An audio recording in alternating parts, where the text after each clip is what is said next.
বাতৰিলৈ স্বাগতম জনাইছো ষ্টুডিঅ'ত মই সৌৰভ গাৰ্গ এই মুহূৰ্তত ব্ৰেকিং নিউজ পশ্চিমবংগত আইএছআইৰ সৈতে সংযোগ থকা পাকিস্তানীক গ্ৰেপ্তাৰ কৰা হৈছে গ্ৰেপ্তাৰ পাকিস্তানী নাগৰিক ৰাণা ৰৌফ উৰফে ৱাহাব আলম পাকিস্তানৰ ফৈজলাবাদত ঘৰ ৰাণা ৰৌফৰ সহযোগী মহম্মদ ইজাজকো গ্ৰেপ্তাৰ কৰিছে আৰক্ষীয়ে দুয়োৰে আইএছআইৰ সৈতে সম্পৰ্ক থকাৰ সন্দেহ কৰিছে আৰক্ষীয়ে উত্তৰ 24 পৰগনাৰ হাবৰাৰ পৰা গ্ৰেপ্তাৰ পাকিস্তানীটোক ৰৌফৰ পৰা জব্দ ভুৱা ভাৰতীয় পৰিচয় পত্ৰ জব্দ কৰা হৈছে ভুৱা আধাৰ কাৰ্ড আৰু ভুৱা ভোটাৰ আইডি নেপাল সীমান্তৰে ভাৰতত প্ৰৱেশ কৰিছিল ৰাণা ৰৌফে ভাৰতীয় সেনাৰ বহু গুৰুত্বপূৰ্ণ তথ্য পাকিস্তানক যোগান ধৰাৰ সন্দেহ কৰা হৈছে বাংলাদেশলৈ পলায়নৰ পৰিকল্পনা কৰিছিল ৰাণা ৰৌফে এছটিএফে অব্যাহত ৰাখিছে সোধা-পোছা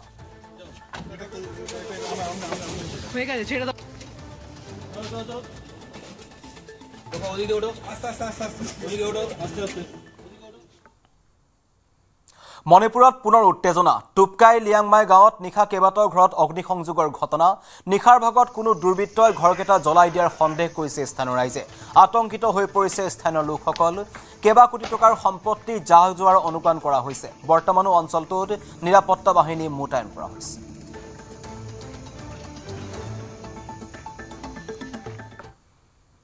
বাৰাণসীত বৃদ্ধি পাইছে গংগা নদীৰ জলস্তৰ বৃদ্ধি পোৱাৰ বাবে কাশীৰ 84টা ঘাটৰ সৈতে সম্পৰ্ক বিচ্ছিন্ন হৈ পৰিছে পানীত ডুব গৈছে ঘাটৰ কাষত থকা প্ৰায় 100টা সৰু সৰু মন্দিৰ পানী বহাৰ ফলত অসুবিধাৰ সন্মুখীন হৈছে হৰিচন্দ আৰু মণিকৰ্ণিকা ঘাটতো অন্তিম সংস্কাৰৰ বাবে উপস্থিত হোৱা পৰিয়ালসমূহৰ মাজত বাৰাণসীত প্ৰচণ্ড বৰষুণ হোৱা নাই যদিও পাহাৰত মুখলধাৰ বৰষুণ হোৱাৰ বাবে গংগা নদীৰ জলস্তৰ বৃদ্ধি পাইছে বুলি স্থানীয় প্ৰশাসনে অৱগত কৰিছে হৰিচন্দ ঘাটৰ যিটো প্লেটফৰ্মত সদা হয় সেই প্লেটফৰ্ম এতিয়া পানীৰ তলত আছে সদাহৰ বাবে কোনো পৰিয়ালে 3 পৰা 4 ঘণ্টা পৰ্যন্ত অপেক্ষা কৰিব লগা হৈছে মণিকৰ্ণিকা ঘাটতো বৃদ্ধি পোৱা জলস্তৰে প্ৰভাৱ পেলাইছে তাৰ লোকসকলৰ মাজত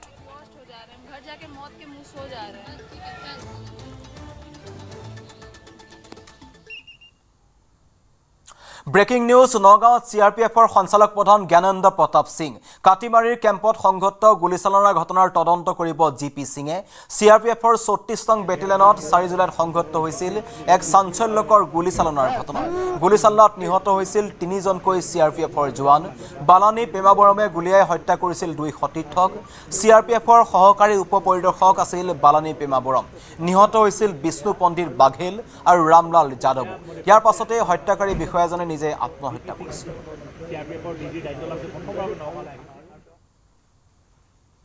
অসম অৰুণাচল সীমান্তৰ মিংমাং পদ্ধতিত সংঘটিত ঘটনাৰ বিৰোধিতাৰে ধেমাজিত সদৌ জিলা ছাত্ৰ সন্থাৰ উত্তাল প্ৰতিবাদ আৰক্ষীৰ বেহুফালি জিলা আয়ুক্তৰ কাৰ্যালয়ৰ চৌহদত প্ৰৱেশ কৰিলে প্ৰতিবাদকাৰীসকলে অসম অৰুণাচলৰ সীমা সমস্যা শীঘ্ৰে সমাধান কৰা আৰু অসমীয়া গুলীবৰ্ষণ কৰা অৰুণাচলীক গ্ৰেপ্তাৰৰ দাবীত ধেমাজিত আছুৱে উত্তাল প্ৰতিবাদ সাব্যস্ত কৰিছে ধেমাজি তিনিআলিৰ পৰা ধেমাজি জিলা আয়ুক্তৰ কাৰ্যালয়লৈ প্ৰতিবাদ সাব্যস্ত কৰি জিলা আয়ুক্তৰ জৰিয়তে মুখ্যমন্ত্ৰী ডক্টৰ হিমন্ত বিশ্ব শৰ্মালৈ স্মাৰক পত্ৰ প্ৰেৰণ কৰিলে আছুৰে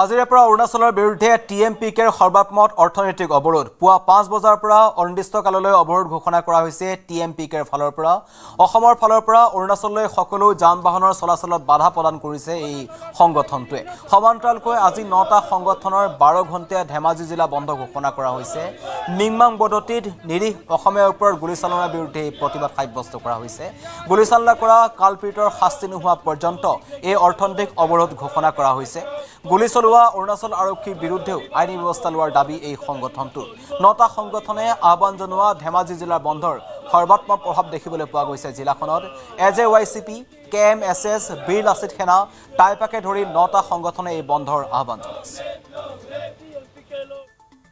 সীমা বিবাদ আছে চৰকাৰে অতি শীঘ্ৰে পাৰ্মানেণ্ট সলিউশন কৰিব লাগে স্থায়ী সমাধান শান্তিপূৰ্ণ স্থায়ী সমাধান আমি বিচাৰিছো আৰু বাৰে বাৰে কিয় এই ঘটনাবোৰ হৈ আছে গতিকে আমি হকিয়াই দিব বিচাৰিছো যে জন্তুক যেনেকৈ ব্যৱহাৰ কৰে তেওঁলোকৰ লগত কোনো ধৰণৰ মানসিকতা আমি কোনোদিনে আমি দেখিবলৈ পোৱা নাই অৰুণাচল মানুহৰ লগত মানসিকতা আমি ইতিমধ্যে এৰাই গৈছে বুলি আমি ক'ব লাগিব।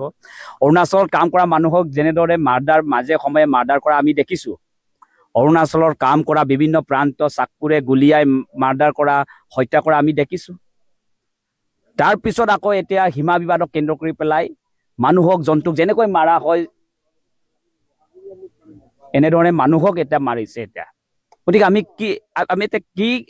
আমি এই অনিৰ্দিষ্টকালীন আমাৰ এই পদ অৱৰোধৰ কাৰ্যসূচী আমাৰ চলিব যেতিয়ালৈকে এই কালপ্ৰিটসকলক যেতিয়ালৈকে গ্ৰেপ্তাৰ কৰি অসম পুলিচক যেতিয়ালৈকে গতাই নিদিয়ে তেতিয়ালৈকে আমাৰ এই পদ অৱৰোধৰ কাৰ্যসূচী আমাৰ চলি থাকিব। এইফালে গোগামুখৰ মিংমাং বদতিত অৰুণাচলৰ নিৰ্বিচাৰ গুলীচালনাৰ বিৰুদ্ধে আজি লখিমপুৰ অসম অৰুণাচল সীমান্তৰ বান্দৰদোৱাত 15 নম্বৰ ৰাষ্ট্ৰীয় ঘাইপথ অৱৰোধ কৰি প্ৰতিবাদ সাব্যস্ত কৰিলে TMPK আৰু MMKৰ শ প্ৰতিবাদকাৰীয়ে। অৰুণাচল চৰকাৰ প্ৰশাসনে অভিযুক্তৰ বিৰুদ্ধে কোনো ধৰণৰ ব্যৱস্থা গ্ৰহণ নকৰাত ক্ষোভিত হৈ পৰিছে এই প্ৰতিবাদকাৰীসকল।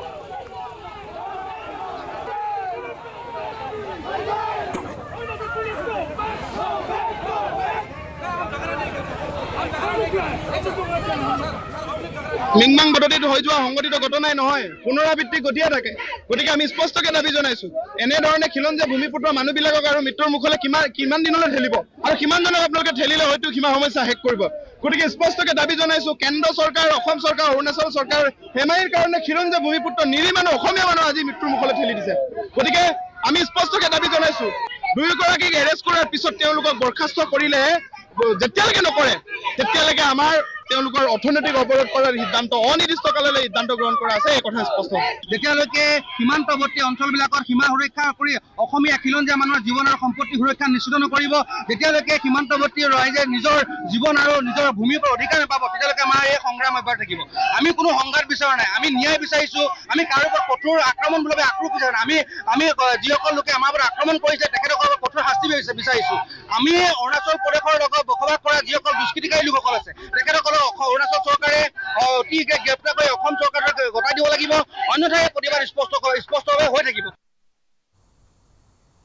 গোগামুখত অৰুণাচল লোকৰ সৈতে সংঘটিত হোৱা গুলীচালনাৰ জড়িত অৰুণাচলে ক্ৰায়ত্ব কৰিব নোৱাৰা আৰু আঘাতপ্ৰাপ্ত লোকৰ ক্ষতিপূৰণৰ দাবীত তীব্ৰ প্ৰতিবাদ সাব্যস্ত কৰিছে। জাগুনতো অৰুণাচলৰ বিৰুদ্ধে অৰ্থনৈতিক অৱৰোধ কৰি তীব্ৰ প্ৰতিবাদ সাব্যস্ত কৰিছে TMPK আৰু বিভিন্ন দল সংগঠন তথা স্থানীয় একাংশ ৰাইজে। গুলীচালনাত আঘাতপ্ৰাপ্তক উচিত ক্ষতিপূৰণ নিদিয়াৰ পৰ্যন্ত অৰুণাচল সংযোগী পথসমূহ অনিৰ্দিষ্টকাললৈ বন্ধ হৈ থাকে বুলি সকীয়াই দিছে এই প্ৰতিবাদকাৰীসকলে।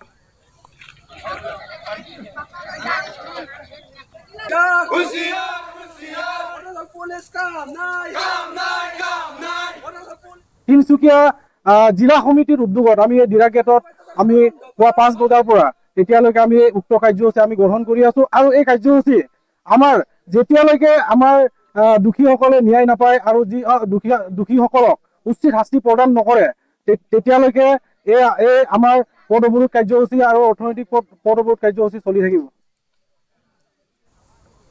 10 আগষ্টত ধেমাজিৰ মিংমাং বদতিত অৰুণাচলে নিৰীহ অসমীয়া মানুহৰ ওপৰত গুলীচালনা কৰাৰ বিৰুদ্ধে অৰুণাচল চৰকাৰৰ বিৰুদ্ধে শোণিতপুৰ জিলা TMPK অৰুণাচল বালিপৰা সংযোগী পথ অৰ্থনৈতিক পথ অৱৰোধ কাৰ্যসূচী ৰূপায়ণ কৰি আছে।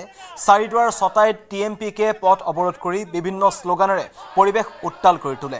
আহতসকলক অৰুণাচল চৰকাৰে 20 লাখ টকাৰ ক্ষতিপূৰণ দিয়াৰ লগতে উক্ত ঘটনাৰ সৈতে জড়িত লোকসকলক চিনাক্ত কৰি উচিত শাস্তি প্ৰদানৰ দাবী জনাইছে এইসকল প্ৰতিবাদকাৰী।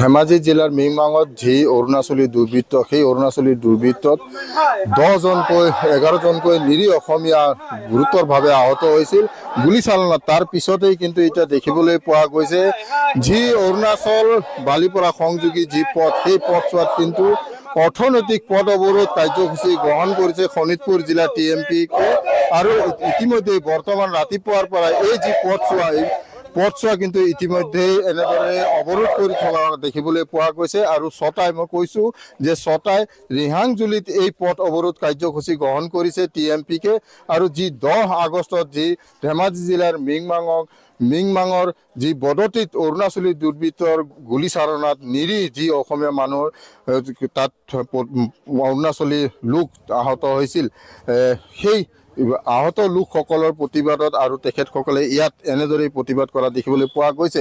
TMPKৰ সদস্য আছে, মই তেখেতৰ পৰা এই ক্ষেত্ৰত জানিবলৈ চেষ্টা কৰিম। হয়, কি ক'ব আপোনালোকে ইতিমধ্যে অৰ্থনৈতিক যি পথ অৱৰোধ অনিৰ্দিষ্ট কাললৈ এই অৰুণাচলটো যি বালিপৰা সংযোগী পথ আপোনালোকে অৱৰোধ কৰিছে, কি ক'ব? হয়, আমি বদতিত যিহেতু 2-3 দিন আগত যিহেতু ঘটনা এটা গ'ল, সেইটো কাৰণে আমি অৰ্থনৈতিকভাৱে আমাৰ এই পথ অৱৰোধটো অনিৰ্দিষ্ট কাললৈকে, যেতিয়ালৈকে আমাক অৰুণাচল গভৰ্ণমেণ্টে চিনাক্ত কৰি পেলাই এই কালপ্ৰিটকেইটাক এৰেষ্ট নকৰে, তেতিয়ালৈকে এই পথ বন্ধ এই অৱৰোধটো অনিৰ্দিষ্ট কাললৈকে চলি থাকিব। তো আমি TMPK এটা কথা স্পষ্ট যে আমি TMPK হস্ত্ৰ ধৰি কেতিয়াও আন্দোলন কৰা নাই আৰু হস্ত্ৰৰ কথা আমি কেতিয়াও নাভাবোঁ আৰু চিন্তাও নকৰোঁ। তো সেইটো কাৰণে TMPK হিচাপে আমি দাবী জনাব বিচাৰিছোঁ যে অৰুণাচল গভৰ্ণমেণ্ট আৰু অসম গভৰ্ণমেণ্টক, যিহেতু আমাৰ সীমা বিবাদ, এই সীমা বিবাদটো অসম চৰকাৰ আৰু অৰুণাচল গভৰ্ণমেণ্টে বহি মেলি এই সীমা বিবাদটো উচিত তদন্ত কৰি মেলি তো চিজিল কৰি দিব বুলি আমি আশাবাদী। তো আমি আজি 12 আগষ্ট তাৰিখলৈকে আজিলৈকে একো চিনাক্ত কৰি মেলি অৰুণাচল গভৰ্ণমেণ্টে আজিৰ তাৰিখলৈকে চিনাক্ত কৰি নাই তেওঁলোকক, যিহেতু 11জন আমাৰ অসমীয়া মানুহক যেনেদৰে গুলীয়াই মাৰিছে।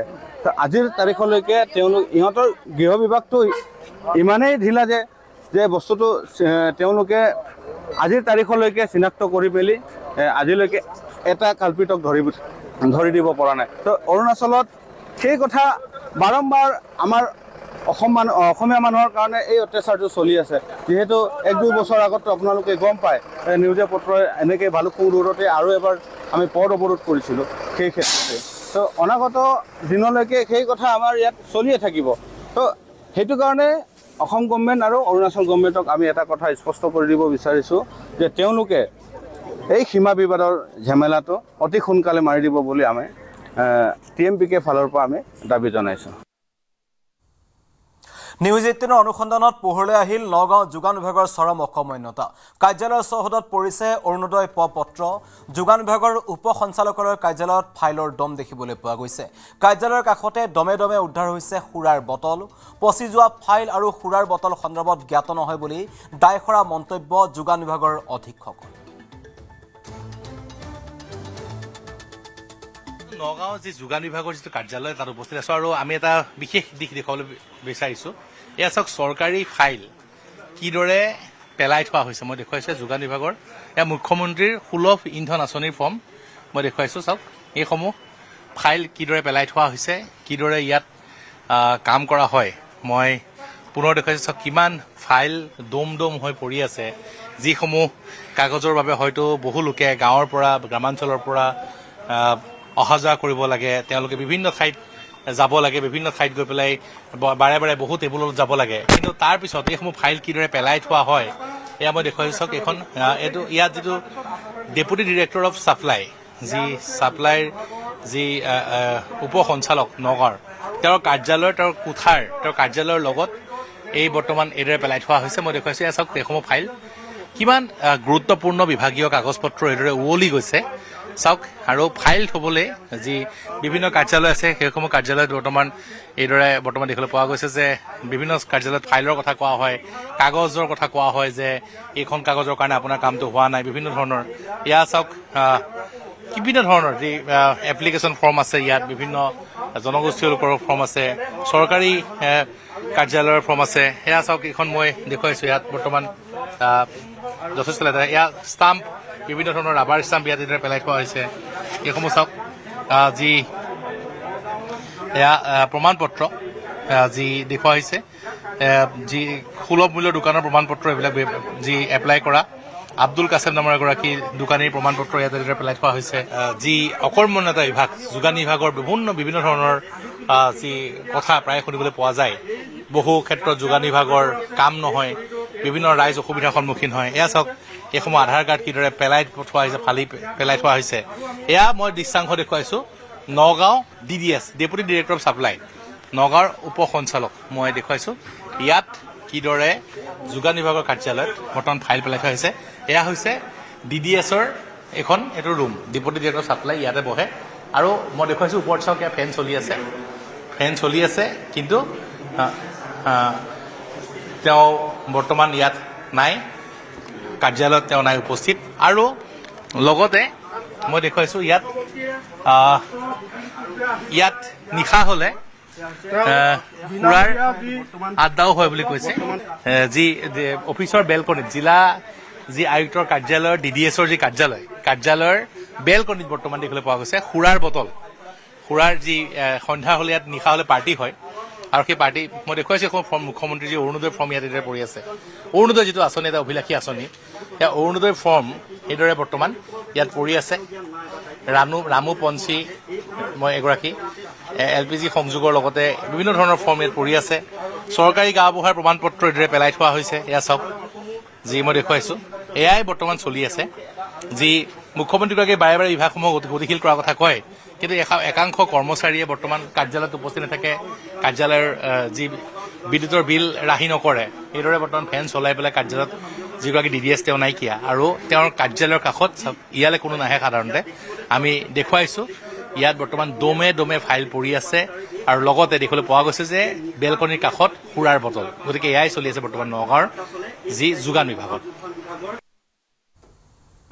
চৰাইদেউ যোৰহাট আৰু গোলাঘাট জিলা বানত আক্ৰান্ত শিৱসাগৰ বৰ্তমান 3টা মহকুমা বানত আক্ৰান্ত হৈছে শিৱসাগৰত এতিয়াও 15টা আশ্ৰয় শিবিৰ চলি আছে ৰাজ্য চৰকাৰে 793খন স্কুলক 2 লাখ টকাকৈ আগবঢ়াইছে 90% বান বিধ্বস্ত বিদ্যালয়ত পাঠদান আৰম্ভ হৈছে 15 আগষ্টৰ পূৰ্বে সকলো বিদ্যালয়ৰ পাঠদান উপযোগী হৈ উঠিব 20 আগষ্টৰ আগতে 4 জিলাৰ নামঘৰসমূহলৈ আগবঢ়োৱা হ'ব সাহায্য প্ৰতিটো নামঘৰক চৰকাৰে প্ৰদান কৰিব 1.5 লাখ টকাৰ চেক 64891টা পৰিয়ালক প্ৰদান কৰা হৈছে 15000 টকা বৰ্তমানো 31212টা পৰিয়ালক দিব আৰ্থিক সাহায্য মুকলি কৰি দিয়াৰ প্ৰক্ৰিয়া চলি আছে বুলি মন্তব্য কৰিলে মুখ্যমন্ত্ৰীয়ে অহা 2-3 দিনত লাভ কৰিব আৰ্থিক সাহায্য শিৱসাগৰ জিলাত 15টা ৰিলিফ কেম্প এতিয়াও চলি আছে য'ত নেকি 4188 গৰাকী ব্যক্তি আজিও ৰিলিফ কেম্পত বাস কৰিছে ৰাজ্য চৰকাৰে 793খন স্কুলক মেৰামতিৰ কাৰণে 2 লাখকৈ টকা আগবঢ়াইছিলে 15.86 কোটি টকা আৰু আজি 90% স্কুলত ইতিমধ্যে পাঠদান আৰম্ভ হৈছে মুখ্য শিক্ষা বিভাগে জনোৱা মতে 15 আগষ্টৰ ঠিক পিছতেই আটাইবোৰ স্কুল পাঠ গ্ৰহণৰ বাবে উপযোগী হৈ উঠিব সকলোৱে এই পুঁজিৰ ব্যৱহাৰ আৰম্ভ কৰিছে আৰু বিদ্যালয়সমূহক পাঠদানৰ প্ৰক্ৰিয়া যাতে বাধাগ্ৰস্ত নহয় তাৰ বাবে ব্যৱস্থা হাতত লৈছে আমাৰ ডেমেজ অংগনবাদী চেণ্টাৰসমূহক ৰিপেয়াৰ কৰা বা এই অংগনবাদী কেন্দ্ৰসমূহত যি পাঠদান কৰা হয় খেলা ধূলা কৰা হয় পুষ্টিকৰ খাদ্য বিতৰণ কৰা হয় তাক যাতে নিয়মীয়া কৰিব পাৰি আজি আমি প্ৰতিশ্ৰুতি অনুসৰি অংগনবাদী কেন্দ্ৰসমূহলৈ প্ৰায় 2.5 লাখ টকা পৰ্যন্ত আমি পুঁজি মুকলি কৰি দিছোঁ শিৱসাগৰ জিলাত 350টা অংগনবাদী কেন্দ্ৰ চৰাইদেউ জিলাত 95টা অংগনবাদী কেন্দ্ৰ যোৰহাট জিলাত 37টা অংগনবাদী কেন্দ্ৰ আৰু গোলাঘাট জিলাত 12টা অংগনবাদী কেন্দ্ৰ 494টা অংগনবাদী কেন্দ্ৰ ডেমেজ হৈছিলে আৰু প্ৰত্যেকটো অংগনবাদী কেন্দ্ৰকে 2 লাখৰ পৰা 2,50,000 পৰ্যন্ত ডেমেজৰ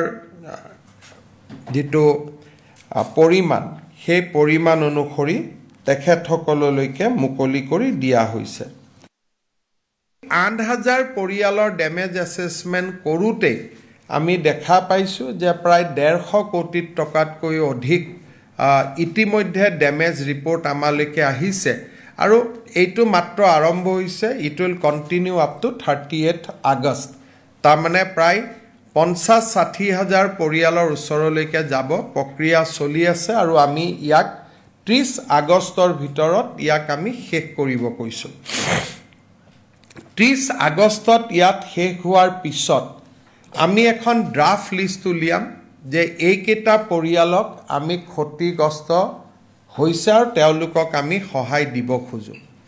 ৰাইজে অভিযোগ কৰিব পাৰিব যে এই পৰিয়ালৰটো পানী উঠাই নাছিল, তেওঁলোকে কেনেকৈ টকা পাব, বা এই পৰিয়ালৰ পানী উঠিছিলে তেওঁৰ ঘৰত কিয় এছেছমেণ্ট নগ'ল।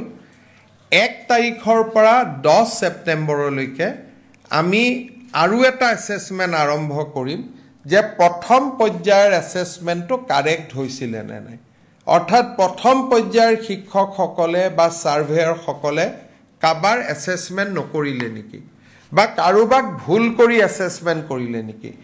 অৰ্থাৎ 8 তাৰিখৰ পৰা 30 তাৰিখলৈকে যিটো এছেছমেণ্ট হৈছে, এই এছেছ হোৱা প্ৰত্যেকটো পৰিয়ালৰ ঘৰত ফ্ৰেছ ছাৰ্ভেয়াৰ, এই 960 গৰাকী নহয়, বেলেগ 960 গৰাকী আকৌ এবাৰ যাব। তাৰমানে আমি ডাবল চেক কৰিম যে ক'ৰবাত কোনোবাই ভুল কৰি থৈ গৈছে নেকি। যেতিয়া ডাবল চেকিং হ'ব সেইটো আমি 15 ছেপ্টেম্বৰত শেষ কৰিম, কাৰণ প্ৰথম 1 মাহ লাগিব। ডাবল চেকিং কৰোঁতে আমাক 15 দিনতকৈ বেছি নালাগে। আমি আশা কৰিছোঁ যে এই গোটেই প্ৰক্ৰিয়াত প্ৰায় 1000 কোটি টকাতকৈ বেছি ৰাজ্য চৰকাৰে ডেমেজত খৰচ কৰাৰ সম্ভাৱনা আছে। অভাৱনীয়ভাৱে মুখ্যমন্ত্ৰীৰ সাহায্য পুঁজিটো ৰাইজে বৰঙণি আগবঢ়াইছে। এই পৰ্যন্ত অকল মাইক্ৰ' ডনেশ্যনে 26,267 জন ব্যক্তি আগবঢ়াইছে। 10 টকা, 5 টকা, 100 টকা, যোনে যেনেকৈ পাৰে। মই অকল মাইক্ৰ' ডনেশ্যন কৈছোঁ। মাইক্ৰ' ডনেশ্যনে এতিয়ালৈকে 26,000 ৰাইজে আগবঢ়াইছে। অকল অসমৰে নহয়, ভাৰতৰ বিভিন্ন জেগাৰ পৰা এই মাইক্ৰ' ডনেশ্যনো আহিছে আৰু ইতিমধ্যে মুখ্যমন্ত্ৰী সাহায্য পুঁজিতে অভাৱনীয় সংখ্যা যে 142 কোটি টকা এই মুহূৰ্তলৈকে জমা হৈছে আৰু বহুত প্ৰায় 900 ব্যক্তিয়ে মোৰ সময় বিচাৰিছে যে আমি দান বৰঙণি আগবঢ়াব খোজোঁ, মুখ্যমন্ত্ৰী আমাক অলপ সময় দিয়ক। মই নাজানো যে কিমানখিনিক মই নিজে লগ কৰিব পাৰিম, কিন্তু প্ৰথমবাৰ এনে অদ্ভুত এটা উৎসাহ ৰাইজৰ মাজত দেখা দিছে, যিটো এটা পজিটিভ বুলি আমি ক'ব পাৰোঁ। মুখ্যমন্ত্ৰীৰ সাহায্য পুঁজিৰ এই ধনো আমি মডেল হাউচিং কলনী নিৰ্মাণৰ ক্ষেত্ৰত ব্যৱহাৰ কৰিম, সেই ধৰণে আমি চিন্তা কৰি থৈছোঁ। আৰু এই গোটেই আঁচনিবিলাকত য'ত য'ত চৰকাৰৰ নীতি নিয়মে ঢুকি নাপায় তাত আমি CM ৰিলিফ ফাণ্ডৰ পৰা, আৰু য'ত চৰকাৰৰ নীতি নিয়মে ঢুকি পায় তাত চৰকাৰৰ পৰা, এই দুইটা ফাণ্ডক আমি একেলগ কৰি আমি এই পুনৰ সাহায্য অভিযানত আমি নামি পৰিছোঁ আৰু আমি আগবাঢ়ি যাম। যে অসমৰ বানপানীৰ বিভীষিকা, আচলতে তাক আমি বানপানী পাৰ হৈ যোৱাৰ পিছত আলোচনা নকৰোঁ। এইবাৰ আমি বহুতবিলাক ভিডিঅ' আমি কেপচাৰ কৰি থৈছিলোঁ, যাতে এই বিভীষিকা আমি ৰাষ্ট্ৰীয় পৰ্যায়তো আমি দেখাব পাৰোঁ, যাতে অসমৰ বানৰ আমি ৰাষ্ট্ৰীয় সমাধান বিচাৰিব পাৰোঁ। সেইকাৰণে এইবাৰ আমি বহুতকেইটা ডকুমেণ্টেশ্যন কৰিছোঁ অসমৰ বানপানীৰ ৰাষ্ট্ৰীয় সমাধান বিচাৰি। আৰু ৰাষ্ট্ৰীয় সমাধান কেনেকৈ হ'ব, যেতিয়া দেশৰ আটাইতকৈ ডাঙৰ ডাঙৰ ইনষ্টিটিউশ্যনবিলাকে ৰুৰকীৰ পৰা আৰম্ভ কৰি IIT সকলোৱে নিজৰ নিজৰ ফিডবেক দিব পাৰে। আৰু সেই দিশতো এইবাৰ আমি কাম কৰিছোঁ যে আমাৰ টকা পইচা আছে, আমাক সলিউশ্যনৰ ৰাস্তা লাগে, আমি কোন ৰাস্তা দি গ'লে সলিউশ্যন আনিব পাৰিম, সেই দিশতো এইবাৰ আমি কাম কৰিম। শিৱসাগৰ আৰু চৰাইদেউ, যোৰহাট, গোলাঘাট জিলাত আমাৰ 20টা ইঞ্চুৰেঞ্চ কোম্পানীয়ে কাম কৰে। এই মুহূৰ্তলৈকে 1703 গৰাকী ব্যক্তিয়ে ইঞ্চুৰেঞ্চ ক্লেইম কৰিছে আৰু 92 কোটি টকাৰ ইঞ্চুৰেঞ্চ বিচাৰিছে। আৰু ইঞ্চুৰেঞ্চ কোম্পানীসমূহেও প্ৰায় 176 ক্লেইম ইতিমধ্যে ছেটেল কৰিছে। মই শিৱসাগৰ, চৰাইদেউ ৰাইজক আহ্বান জনাম, যোৰহাট, গোলাঘাটৰ ৰাইজক, আপোনালোকে যেন ইঞ্চুৰেঞ্চ ক্লেইমটো যিমান পাৰে সিমান সোনকালে কৰক, কাৰণ যিমানে দেৰিকৈ কৰিব ঘৰটোৰ চাফা হৈ যাব, প্ৰমাণবিলাক নোহোৱা হৈ যাব। এতিয়ালৈকে 20টা ইঞ্চুৰেঞ্চ কোম্পানী এক্টিভ হৈছে। তাৰ ভিতৰত মই দেখিছোঁ যে 1700 গৰাকী ব্যক্তিহে এতিয়ালৈকে ইঞ্চুৰেঞ্চ ক্লেইম কৰিছে। এই সংখ্যাটো বাঢ়িব লাগে। ইঞ্চুৰেঞ্চ কোম্পানীবিলাকেও আমাৰ লগত যোগাযোগত আছে যে আমাক যিমান ক্লেইম কৰে সিমান ভাল, আমি ক্লেইম ছেটল কৰাৰ কাৰণে আগ্ৰহী। সেই ক্ষেত্ৰত মই শিৱসাগৰ আৰু চৰাইদেউ ৰাইজক আহ্বান জনাম যেন আপোনালোকে ডেমেজ ক্লেইম আৰম্ভ কৰক, ইঞ্চুৰেঞ্চ ক্লেইম আৰম্ভ কৰক। মই আকৌ এবাৰ কৈছোঁ যে এতিয়ালৈকে 1703 গৰাকী ব্যক্তিয়েহে এই আবেদন আগবঢ়াইছে। বাতৰিৰ পৰা বিদায় লৈছোঁ, ধন্যবাদ।